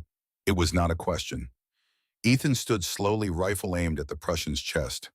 And you are irrelevant. I am here for the woman and the journal. Give them to me and you live. Refuse and everyone dies. The choice is simple. No choice is that simple. The Prussian smiled. It did not reach his eyes. You are right. The choice is actually simpler than I stated. Give me what I want or watch the child die first, then the woman, then you, slowly. I have methods. They are not pleasant. Ethan's blood went ice cold. Touch that child and I will kill you. Bold words from a man surrounded by my associates. Your associates are bleeding. Mine are coming. The Prussian glanced at his men. 3 down, 3 still standing. Not the numbers he had expected. Impressive, the Prussian said, but insufficient. You cannot win this. Maybe not, but I can make you earn it. The Prussian drew his pistol. Faster than Ethan had ever seen anyone move. But Sarah was faster. She fired from the house. The bullet took the Prussian in the chest. He looked down at the wound, almost surprised. Then he looked at Sarah. Well, he said, that was unexpected. He fell, did not get up. The remaining 3 men looked at their fallen leader, looked at each other, broke and ran, disappeared into the darkness. The sound of their retreat faded into silence. Ethan stood in his burning barnyard with the smell of blood and smoke thick in the air. Sarah came out of the house, rifle still smoking. Her face was pale, but her hands were steady. Is he dead? She asked. Ethan checked. Yes. Good. Emma appeared in the doorway, tears streaming but silent. The child who had learned to cry without sound. Sarah dropped her rifle, ran to her daughter, scooped her up, held her so tight the girl gasped. I'm sorry, Sarah whispered into red hair. I'm so sorry, baby. I'm so sorry you had to see this. Is it over, Mama? No, not yet. Ethan surveyed the damage. Barn destroyed, house shot full of holes. 3 dead men in his yard, evidence of a massacre that would bring questions he could not answer. We can't stay here, he said. I know. We need to move tonight, before they will send Hornell. Where? I don't know, but somewhere they won't expect. Somewhere we can make a stand. Sarah set Emma down, wiped her daughter's tears, looked at Ethan with an expression that held too many emotions to separate. You saved us. We saved each other. The barn collapsed with a roar of timber and sparks. Orange light bathed the ranch yard. Ethan's home of 38 years burning like a funeral pyre. Daniel's pocket watch was in the barn, Ethan said quietly. The one thing I had left of him, gone. I'm sorry. Don't be. Maybe it's time I stopped carrying the past. Ethan, yeah. Why are you doing this? Really not the noble reasons, not because of your brother. Why does that? Ethan thought about that, about truth, about Sarah's request for honesty over comfort. Because I've been dead for 3 years, he said, walking through my life like a ghost. And you and Emma made me remember what it feels like to be alive. And I'd rather die protecting that than live without it. Sarah held his gaze. Then she crossed the space between them, stood on tiptoes, kissed his cheek. Thank you, she whispered, for being the kind of man my daughter can trust, the kind my husband would have wanted me to find. She stepped back, turned to Emma. Pack your things, baby. We're leaving. Where are we going? Somewhere safe, I hope. They spent an hour salvaging what they could. Food, ammunition, clothes, the journal, everything else left to burn. As dawn broke over the mountains, they rode out. 3 people and 2 horses, leaving behind a ranch that would never be home again, riding toward a confrontation that would end with justice or death or something in between. Ethan took one last look at his burning barn, at Daniel's grave on the hillside, at the life he had built and lost and was losing again. Finish this, Dan, he said to the smoke and ash. Help me finish this. Then he turned his horse toward the rising sun and rode toward whatever came next. Behind them, the barn collapsed completely. The house stood damaged but not destroyed, a monument to survival, a testament to the price of standing against evil. And in the ruins, Owen McBride found them 2 hours later, brought news that would change everything. Senator Ashford is coming to Stillwater, Owen said, breathless from riding hard. 5 days from now, public appearance. We'll be each in the town square. He doesn't know you have the journal. Doesn't know Catherine gave you James's location. He thinks everything is under control. Ethan looked at Sarah. Sarah looked at Ethan, the same thought occurring to both of them simultaneously. We don't run, Sarah said. We end this, Ethan finished. How, Owen Emerson asked. By giving him exactly what he wants, a public confrontation. The journal, the truth, all of it in front of witnesses he can't silence. That's insane. Probably, but so is everything else we've done. Ethan thought about Owen's list. 8 witnesses willing to testify. Thought about Catherine's confession. Thought about the journal. Thought about 3 years of silence and hiding and letting evil win because fighting seemed impossible. All right, he said. 5 days, we prepare. We gather everyone we can trust, and we make our stand. In Stillwater, Owen asked. In the town that turned against Sarah. In the town where 12 men were murdered. In the place where their families still live, Ethan said. Where the truth has been buried long enough. This could get us all killed. It could, or it could set us free. Sarah touched his arm. Ethan, are you sure? No, but I'm tired of being sure. Tired of playing it safe. Tired of letting fear make my decisions. Daniel wasn't sure when he helped you. He just knew it was right. And I know this is right, even if we lose. Especially if we lose. Because losing while fighting for justice is better than winning by staying silent. Owen nodded slowly. I'll spread the word. Quietly. Get as many people there as possible. People who want to know the truth. And I'll get us a place to hide until then, Ethan said. Somewhere they won't think to look. Where? The mine, Copper Ridge. The place where it all started. Sarah was quiet for a long moment. Then, nobody goes there anymore. Too many ghosts, too many memories. Yes, but maybe it's time we face them. They rode out together, Owen toward town. Ethan, Sarah, and Emma toward the abandoned mine that held 12 graves and enough secrets to topple a senator. 5 days until the reckoning. 5 days to prepare. 5 days to decide if truth was worth dying for. Ethan looked at Sarah riding beside him. At Emma in front of her mother, small and brave and too young for this burden. At the journal in Sarah's saddlebag that held the power to destroy powerful men. We're going to win, he said. Not because we're stronger or smarter or better armed, but because we have something they don't. What's that? Nothing left to lose and everything to fight for. Sarah smiled, the first real smile Ethan had seen from her. Not happiness, something fiercer. Hope armed with fury. Then let's make them regret the day they decided we were too weak to matter. They disappeared into the hills as the sun climbed higher. 3 souls bound together by tragedy and choice, heading toward a confrontation that would end with justice or fire or both. And in Stillwater, Senator Harrison Ashford prepared his speech, unaware that the woman he thought broken the child he thought helpless, and the rancher he thought isolated were about to become the three most dangerous people in Montana territory.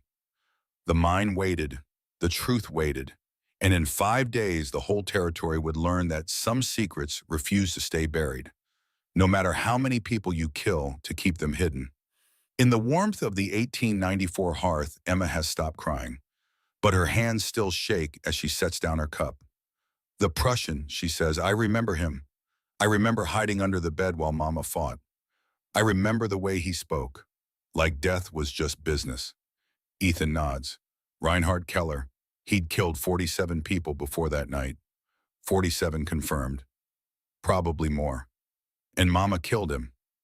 Your mother saved all our lives that night. Mine, hers, yours. Hers. Emma looks into the fire. I used to have nightmares about him. About his voice saying he'd kill me first. Make you watch. I know. Do you still think about that night? Ethan considers the question. Every day, but not with fear anymore. With gratitude. For what? For the reminder that monsters are real, but so are people brave enough to stop them. He stands, stretches, walks to the window.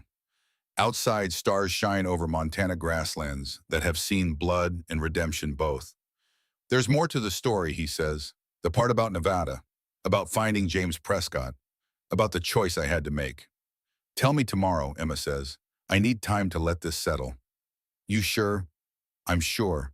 She stands, kisses his cheek the way her mother taught her. Thank you for telling me the truth. Even the hard parts, especially the hard parts. You deserve to know. Emma climbs the stairs. Ethan hears her footsteps above, moving toward the room where Sarah sleeps. The same room where a frightened 7-year-old once hid under a bed while bullets tore through the walls. Ethan returns to his chair by the fire, pours another cup of coffee, thinks about the road still ahead in the story.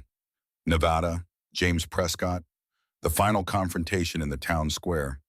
The hardest parts are yet to come.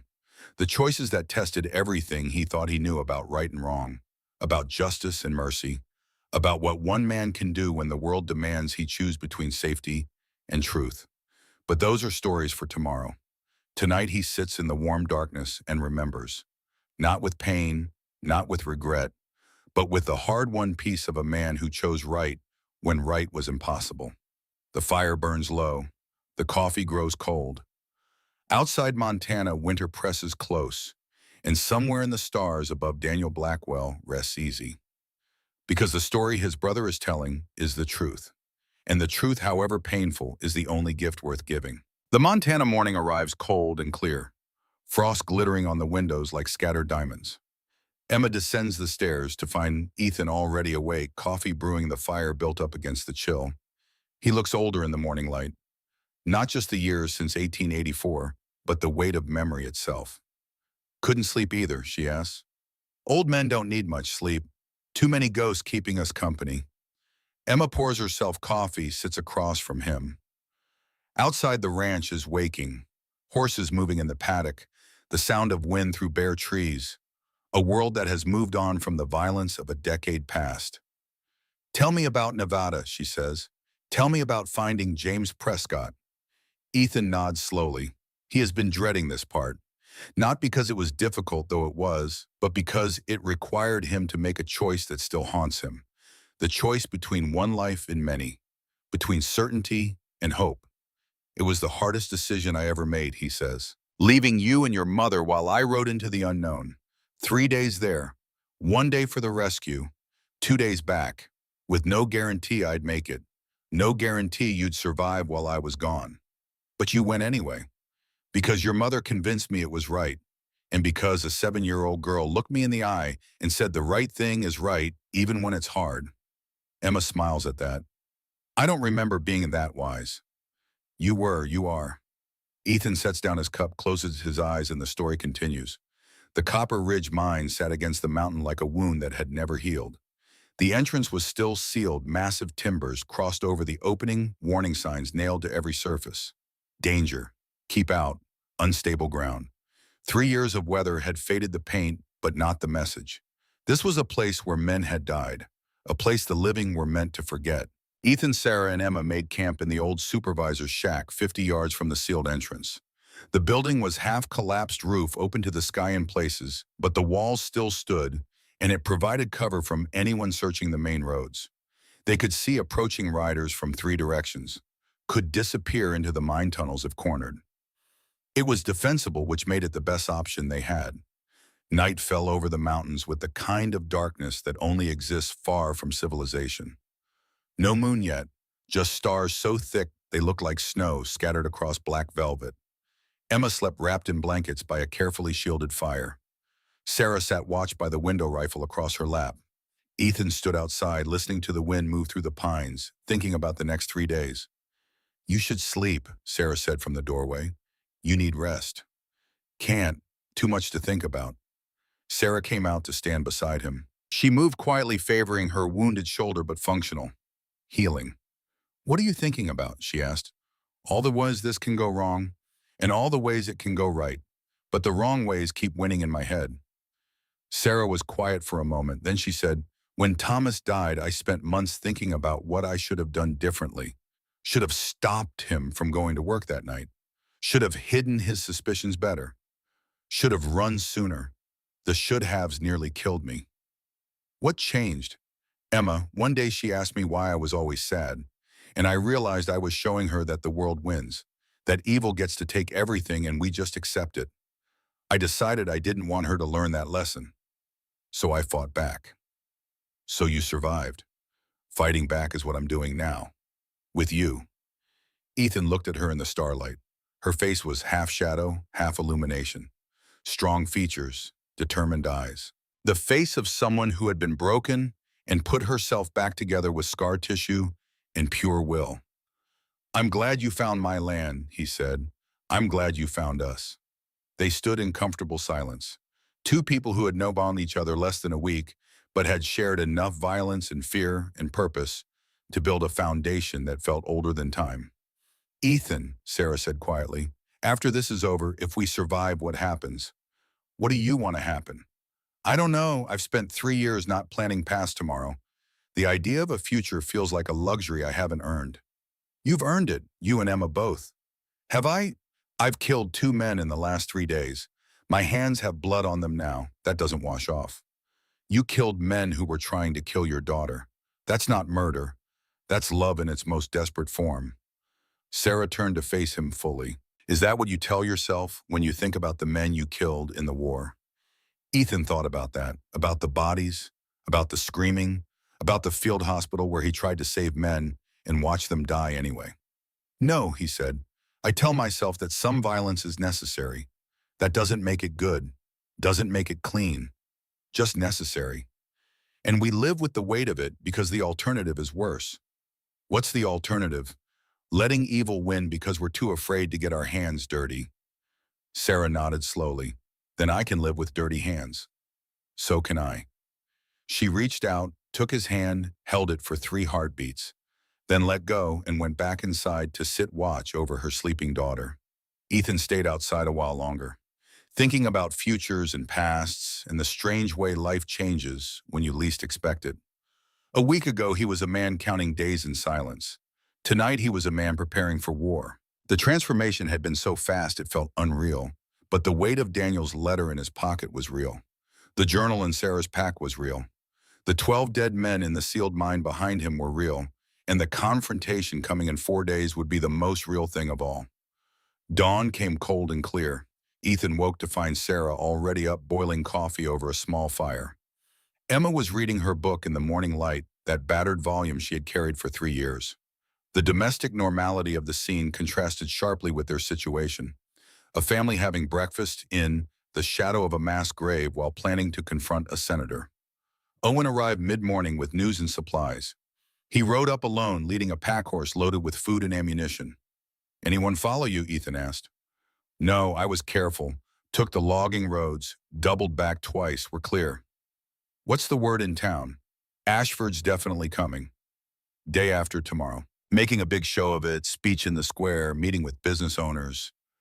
The whole performance. Does he know we're planning something? If he does, he's not showing it. Whitfield's been quiet.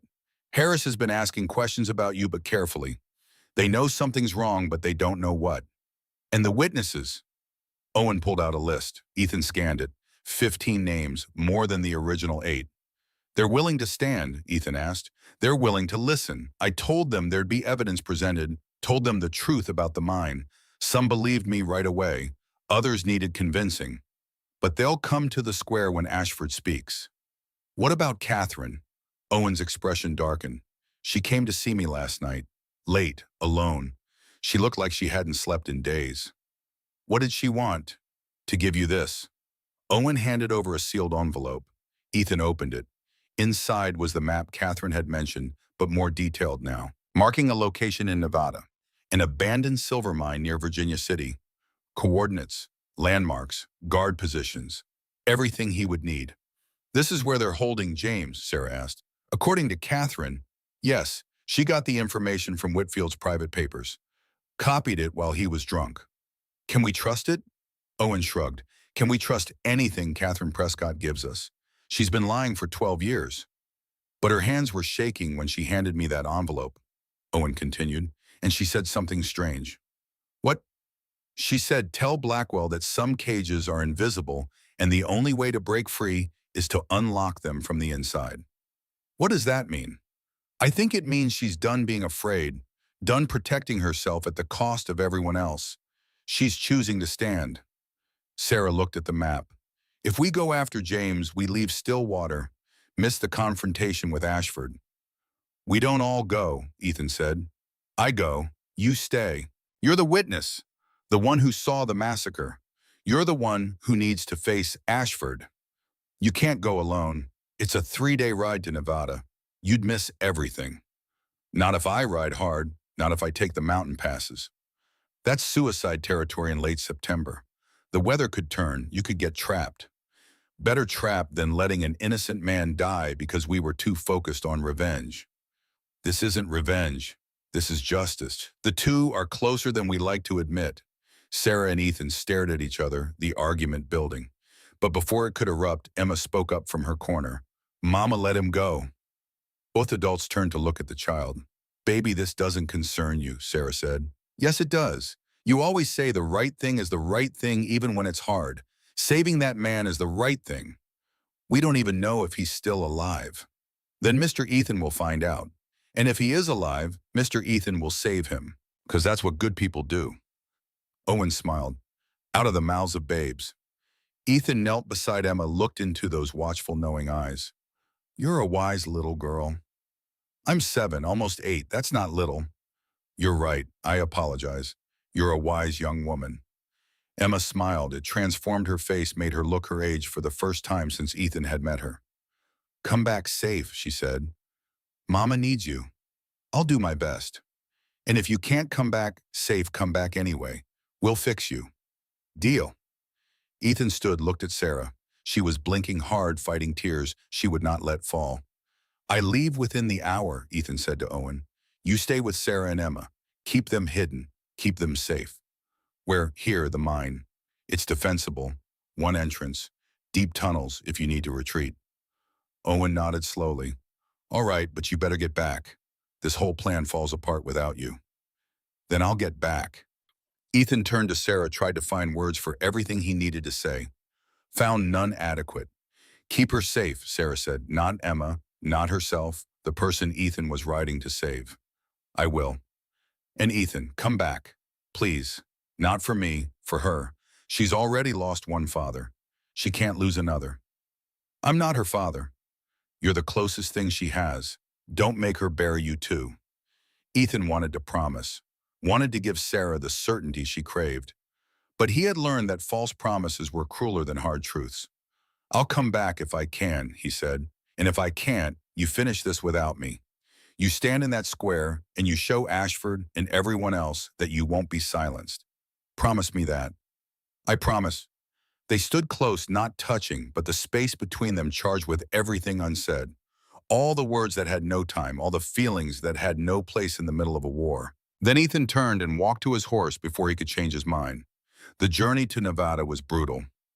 2 days through mountain passes where one wrong step meant death. The trail narrowed, became a shelf carved into cliff face with a 1,000-foot drop on one side. Ethan's horse balked. He dismounted, led the animal by hand inch by inch across rock that crumbled under their weight. One misstep would send them both into the void. He made it across, barely. His hands were shaking when he remounted, but he was through the worst of it. The trail descended, opened up. By nightfall of the second day, he could see lights in the distance. Virginia City glowing like a constellation on the valley floor. He rode in after midnight, found a stable, left his horse, walked the streets studying faces looking for the kind of men who guard kidnapped prisoners. Found them in a saloon near the edge of town. 4 of them. Drinking but not drunk, alert, professional. They wore no uniforms, but they moved like soldiers. Ethan waited until they left, followed at a distance. They led him to the old mine Catherine had marked on her map. The mine sat on a hillside north of town. Abandoned, boarded up, a sign warning of cave-ins and toxic gas. But there was a wagon road leading to it, fresh tracks, and lamplight visible through cracks in the boarding. Ethan circled the perimeter, counted guards. 6 outside, unknown number inside. Too many for a frontal assault. He would need to be smart. Needed to think like Daniel would have thought. Find the weakness, exploit it. He waited until 3 in the morning, the deadest hour when even professional guards fight sleep. Then he moved. The approach was across open ground. No cover. Ethan went low, moved slow, used every shadow, every fold in the earth. Got within 20 yards before a guard turned his direction. Ethan froze, became part of the landscape. The guard stared right at him. Ethan did not breathe, did not blink, became stone. The guard looked away, lit a cigarette, turned his back. Ethan moved again, reached the mine wall, slid along it to a window, peered inside. The mine interior had been converted to a makeshift prison, one large room, bars across a section, and behind those bars, a man. James Prescott looked nothing like Ethan expected. 12 years in captivity had aged him beyond his years. Gaunt, bearded, but his eyes were alert. He sat on a cot reading a book by lamplight, a prisoner who had learned to stay sane through routine. Ethan tapped the glass, soft. James's head snapped up. Their eyes met. Ethan put a finger to his lips. James nodded, understanding instantly. Ethan made hand signals. You wait. I return. James signaled back.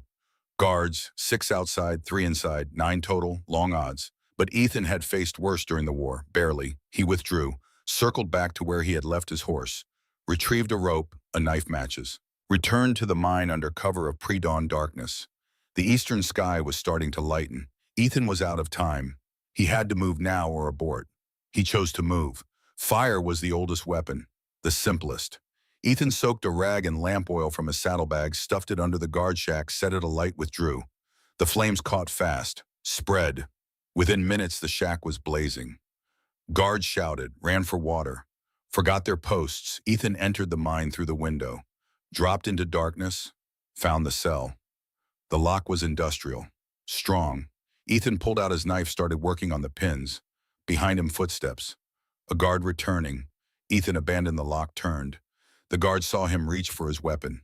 Ethan moved first, crossed the distance in 3 strides, struck hard. The guard went down, did not get up. More footsteps.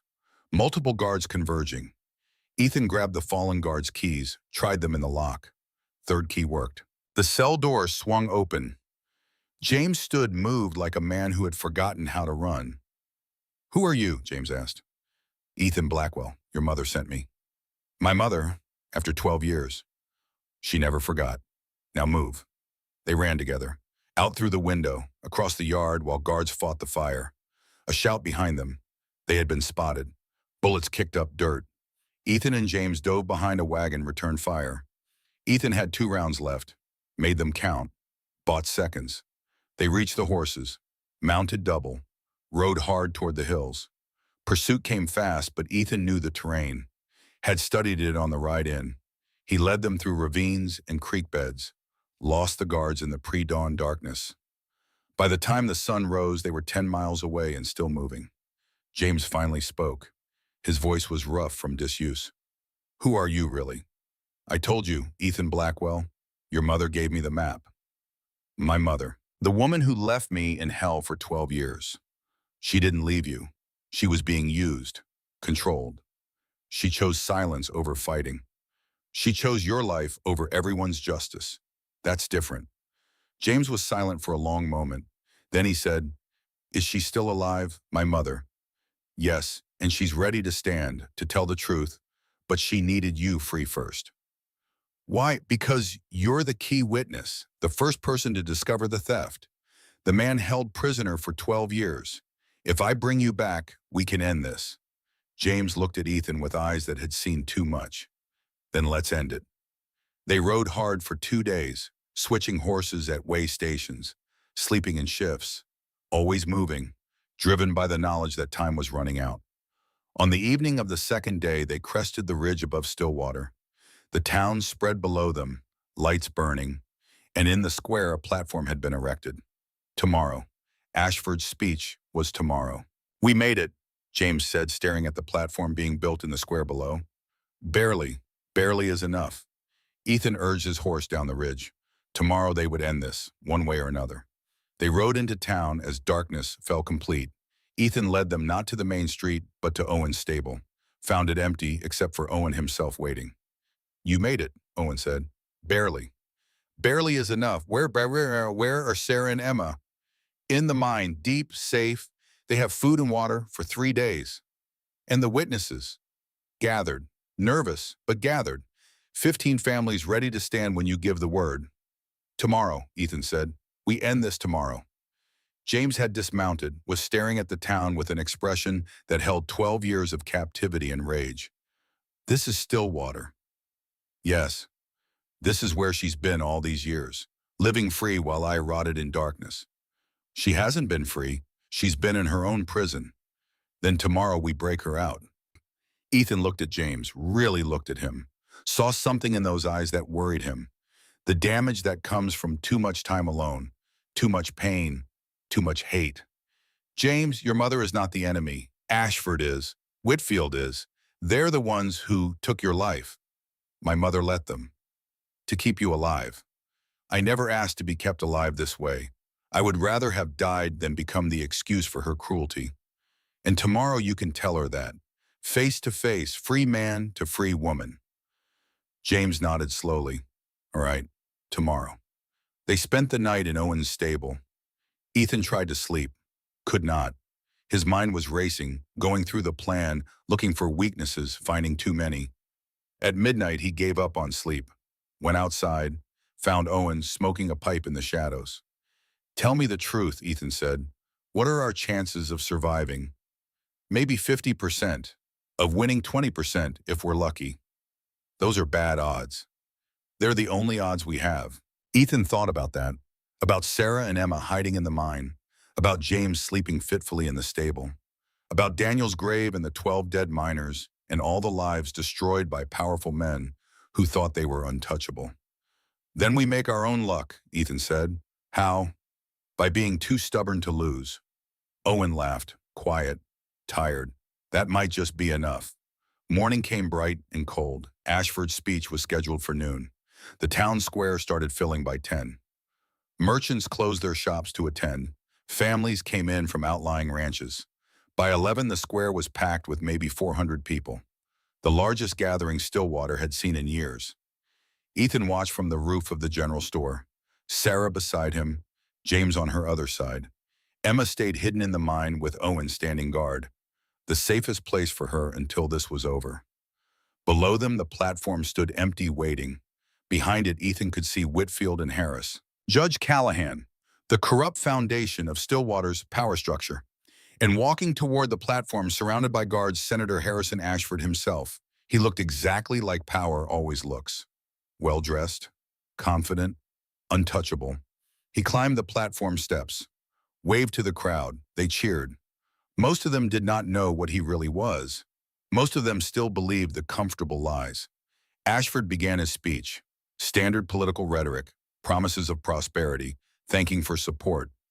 Words designed to make people feel part of something larger while changing nothing. Ethan waited. Let Ashford talk. Let him build false confidence. Let him think this was just another campaign stop. 5 minutes into the speech, Ethan stood, stepped to the edge of the roof. His voice cut through Ashford's words, not loud, but clear. Senator, I have a question about Copper Ridge Mine. The crowd turned. Ashford stopped mid-sentence, shaded his eyes, looking for the source of the interruption. Who's speaking? Ashford called. Ethan climbed down from the roof, walked through the parting crowd until he stood at eye level with the platform. Not distant sniper, but citizen among citizens. Ethan Blackwell, he said. Rancher, veteran, brother of Daniel Blackwell, who died 3 years ago protecting a witness to mass murder. The crowd murmured, shifting, uncertain. That's a serious accusation, Mr. Blackwell, Ashford said. Not as serious as what I'm about to say next. Ethan pulled out the journal, held it high where everyone could see. This journal belonged to Thomas Dalton Foreman at Copper Ridge. It contains proof that 12 men were murdered 3 years ago, made to look like a mine collapse, all to hide the largest gold theft in Montana history. The crowd went still, that electric silence that precedes either violence or revelation. You're disturbing a public event with fantasies, Ashford said, his voice still calm but an edge creeping in. Then let's test which is fantasy. Let's hear from witnesses. One by one they stood. Owen stepped from the crowd, limping from his wounds. My brother died in that mine. I watched them seal the entrance 3 days after. Watched them refuse to dig out bodies. I knew something was wrong. Clara Henderson next, trembling, but standing. My husband died working that night shift. He told me 2 days before that something bad was happening, that men were scared. I didn't believe him. I should have. Thomas Yates, Margaret Bowl, 15 people total, standing in the crowd, visible to everyone. Not actors, not politicians, neighbors, friends, the grieving. Then Sarah appeared. She walked from behind the crowd to the platform edge. The crowd gasped. Whispers rippled through them. Sarah Dalton. I thought she was dead. She's the one who went crazy. Sarah's voice carried across the square. Strong, certain. My name is Sarah Dalton. 3 years ago they told you I was mad. That grief broke my mind, that I accused good men of evil deeds without proof. She paused, let the crowd absorb her presence. They lied. I am not mad. I am a witness. I watched Marcus Whitfield order 6 men to set dynamite outside Copper Ridge mine entrance. Watched them seal 12 living men inside. Heard the explosion. Heard my husband scream as he died. The crowd's reaction was immediate. Shock, disbelief, some anger. Someone shouted, "Prove it." I will, Sarah said, but first hear from a man who's been silent for 12 years. James stepped onto the platform. Unsteady but determined. The crowd did not recognize him. Too changed after 12 years. Catherine Prescott stood from where she had been sitting. Her hand went to her mouth. That's my son, she said, her voice breaking. James Prescott, missing 12 years, presumed dead. Shock rippled through the crowd like a wave. James spoke, his voice rough from disuse but clear. I'm James Prescott, mining engineer. 12 years ago, I discovered the theft, reported it to Marcus Whitfield. 3 days later, I was kidnapped, held in a mine in Nevada, tortured, starved, kept alive as leverage against my mother. He pointed at Catherine. They made her do terrible things, made her destroy Sarah Dalton's reputation, made her silence anyone who questioned the official story, threatened to kill me if she disobeyed. The crowd's anger was redirecting now, not at Catherine, but at Whitfield, at Ashford. James continued, I know where the gold is. I know how they moved it. I know every name involved, and I will testify in any court that will hear me. Ashford tried to regain control. This is absurd 12-year-old conspiracies. A woman scorned, a man who's been gone so long, he could be anyone. Catherine walked onto the platform, stood beside Ashford, faced the crowd. For a moment it looked like she would defend him. Then she spoke. Everything they've said is true, and I helped hide it. For 12 years I chose my son's life over everyone's justice. I was wrong. Her voice was breaking but clear. Senator Ashford, Marcus Whitfield, Judge Callahan. They are murderers. They stole millions, killed 12 men, destroyed families. And they made me their accomplice by threatening what I loved most. She turned to face Ashford directly. But I'm done. My son is free, and I choose truth over fear. even if it destroys me. The crowd erupted. Completely. He grabbed Catherine by the completely. He grabbed Catherine by the arm. Rough, revealing his true nature. You ungrateful bitch, after everything I did to keep that brat alive. Catherine pulled away. Ashford raised his hand to strike her. Ethan moved, intercepted, grabbed Ashford's wrist. Don't. Guards drew guns. Ethan's allies drew. The tension was unbearable. Then Deputy Harris did something unexpected. He removed his badge, dropped it on the platform. I'm done, he said. I'm done being part of this. He turned to the crowd. Everything they said is true. I helped cover it up. Not because I believed it was right, because I was afraid. He looked at Ethan. But I'm more afraid of living the rest of my life as a coward. The crowd was watching now, silent, waiting to see what would happen. Ashford looked around, saw his power crumbling, his control slipping. He grabbed Emma. She had appeared at the edge of the platform, having slipped away from Owen. Ashford used her as a shield. Everyone stop or the child dies. Dead silence. Sarah screamed, let her go. Give me the journal now or I'll... Emma stomped on Ashford's foot. Hard. He loosened his grip. Reflex. Emma dropped, rolled away. Ashford raised his gun toward her. Pure evil showing. 3 shots rang out. Not simultaneous but rapid. Ethan fired first. Center mass. Sarah fired second. Headshot. A mother protecting her child. James fired third. Leg shot. His aim shaky after 12 years. Ashford dropped. The crowd froze. Then Rangers appeared. Had been positioned by Harris secretly. They arrested Whitfield, arrested Judge Callahan, secured the scene. The platform was chaos. Bodies, blood. But it was over. Ashford was dead. The conspiracy exposed. Justice, however messy, had been served.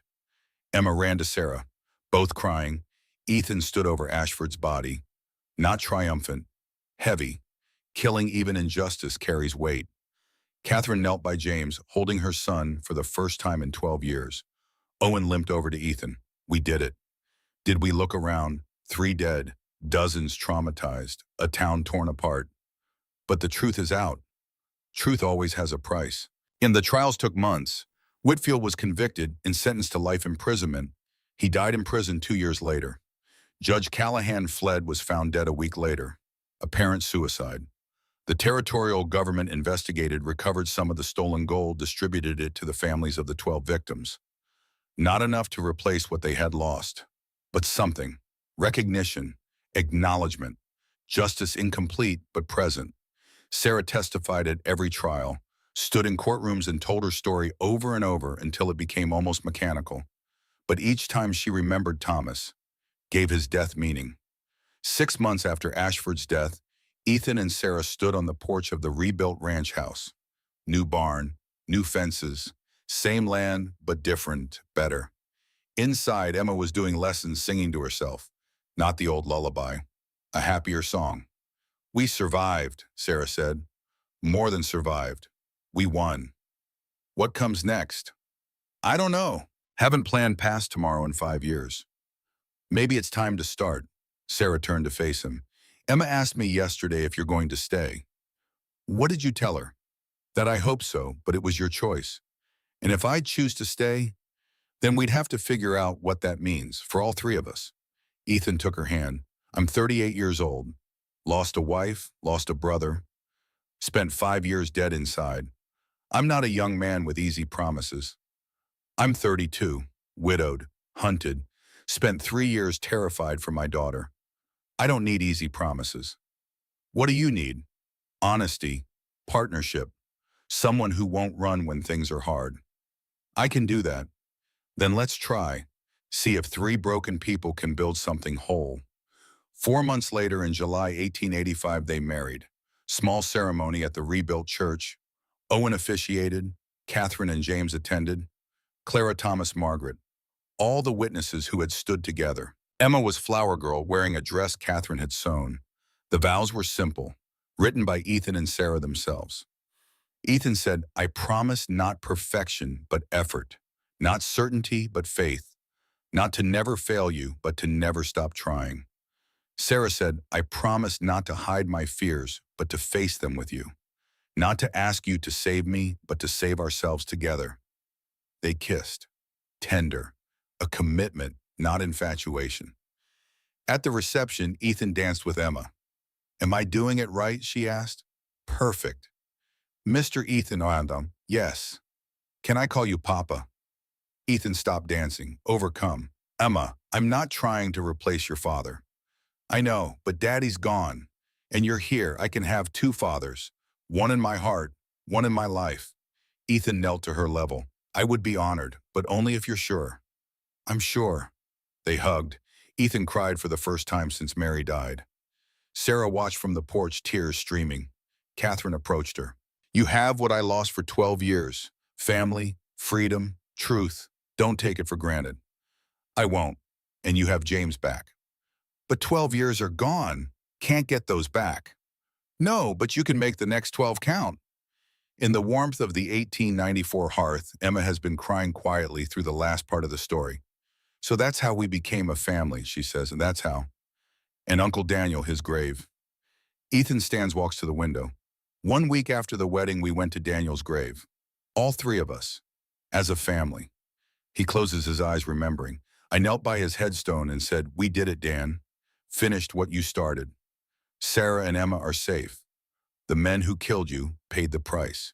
Justice was served. And the letter? I buried it with him, dug a small hole at the base of the marker, put the letter inside, said, rest now, brother. You can rest. Emma wipes her eyes. Thank you for telling me. All of it. You deserve to know. Will you tell it to my children someday? Your grandchildren. Ethan smiles. If I'm still around, if the good Lord lets me live that long. You'll live. You're too stubborn to die. That's what I told Daniel, and look how that turned out. Emma stands, hugs him. I love you, Papa. I love you too, daughter. She climbs the stairs. Ethan hears her footsteps above, moving toward the room where Sarah sleeps. He returns to his chair by the fire, pours one last cup of coffee. Outside, Montana sleeps under stars that have watched over this land since before men gave it a name. Inside, Ethan Blackwell sits alone with his memories. Not with pain now, not with regret, but with the quiet satisfaction of a man who chose right when right was hard. The story is told, the truth passed from old to young, the testimony preserved. Daniel Blackwell rests easy in his grave on the hillside. The witness has spoken, the silence has ended. And in the telling and the remembering, justice lives forever. The fire burns low, the coffee grows cold. Outside Montana, winter presses close, but inside in this house built from the ashes of violence, love has won. And that, Ethan thinks as he closes his eyes, is the only ending that matters. The last witness has spoken. The truth has set them free. And the story, however painful, has been worth telling.